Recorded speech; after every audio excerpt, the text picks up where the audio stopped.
Hi friends, ಆಲೂಗೆಡ್ಡೆ ಪಲ್ಯ ಮಾಡ್ಕೊತಾ ಇದ್ದೀನಿ. ಸುಮಾರು ಟೈಪಲ್ಲಿ ಆಲೂಗೆಡ್ಡೆ ಪಲ್ಯ ತೋರಿಸಿದ್ದೀನಿ.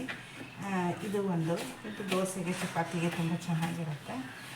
ಆಲೂಗೆಡ್ಡೆ ಸಿಪ್ಪೆಯನ್ನು ತೆಗೆದುಬಿಟ್ಟು ಸಣ್ಣ ಕಟ್ ಮಾಡಿ ಇಟ್ಕೊತಾ ಇದ್ದೀನಿ. ಕಲರ್ ಚೇಂಜ್ ಆಗುತ್ತೆ ಅಂತ ನೀರಲ್ಲಿ ಹಾಕಿ ಇಟ್ಕೊತಾ ಇದ್ದೀನಿ.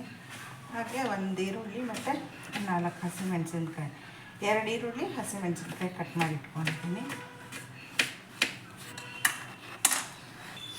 ಒಂದು ಕುಕ್ಕರಲ್ಲಿ ಎಣ್ಣೆಕಾಯಿ ಇಟ್ಕೊಂಡಿದ್ದೀನಿ. ಎಣ್ಣೆ ಕಾದ ನಂತರ ಸಾಸಿವೆ ಹಾಕೋತಾ ಇದ್ದೀನಿ. ಸಾಸಿವೆ ಚಟಪಟ ಅಂದಿದ ತಕ್ಷಣ ಕರ್ಬೇವಿನ ಸೊಪ್ಪು, ಹಸಿಮೆಣಸಿನ್ಕಾಯಿ ಹಾಗೆ ಈರುಳ್ಳಿ ಹಾಕೋತಾ ಇದ್ದೀನಿ.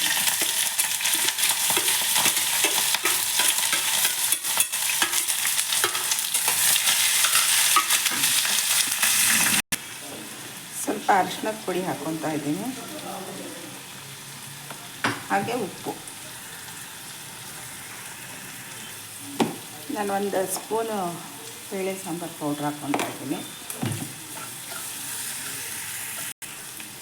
ಈಗ ಈ ಕಟ್ ಮಾಡಿ ನೀರಲ್ಲಿ ಇಟ್ಕೊಂಡಿರೋಂಥ ಆಲೂಗೆಡ್ಡೆ ಪೀಸಸ್ ಹಾಕ್ಕೊತಾ ಇದ್ದೀನಿ.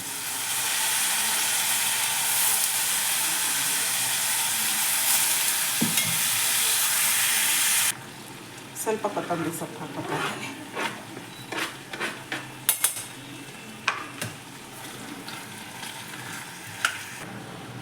ಇದಕ್ಕೆ ನಾನು ಒಂದು ಅರ್ಧ ಗ್ಲಾಸಷ್ಟು ನೀರು ಹಾಕ್ಕೊತಾ ಇದ್ದೀನಿ. ಚಿಕ್ಕ ಗ್ಲಾಸಲ್ಲಿ ಒಂದು ಅರ್ಧ ಗ್ಲಾಸ್ ಹಾಕ್ಕೊಳ್ಳಿ. ಜಾಸ್ತಿ ಹಾಕಿದ್ರೆ ತೆಳ್ಳಗಾಗಿಬಿಡುತ್ತೆ. ಸ್ವಲ್ಪ ಹಾಕ್ಕೊಳ್ಳಿ. ಈ ಪಲ್ಯ ಚಪಾತಿಗೆ, ದೋಸೆಗೆ ತುಂಬ ಚೆನ್ನಾಗಿರುತ್ತೆ. ಆಮೇಲೆ ತುಂಬ ಬೇಗ ಆಗುತ್ತೆ. ಸಿಂಪಲ್ಲಾಗಿ ತುಂಬ ಕಡಿಮೆ ಪದಾರ್ಥಗಳನ್ನ ಬಳಸಿ ಮಾಡುವಂಥ ಪಲ್ಯ ಇದೆ.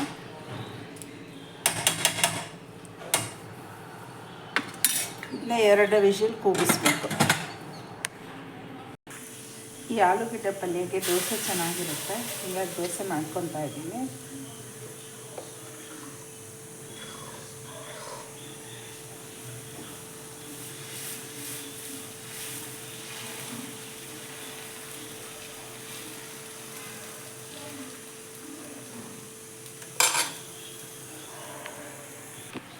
ಪಲ್ಯ ರೆಡಿ ಆಗಿದೆ.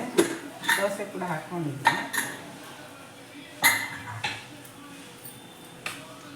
ನೋಡಿ ಆಲೂಗೆಡ್ಡೆ ಪಲ್ಯ.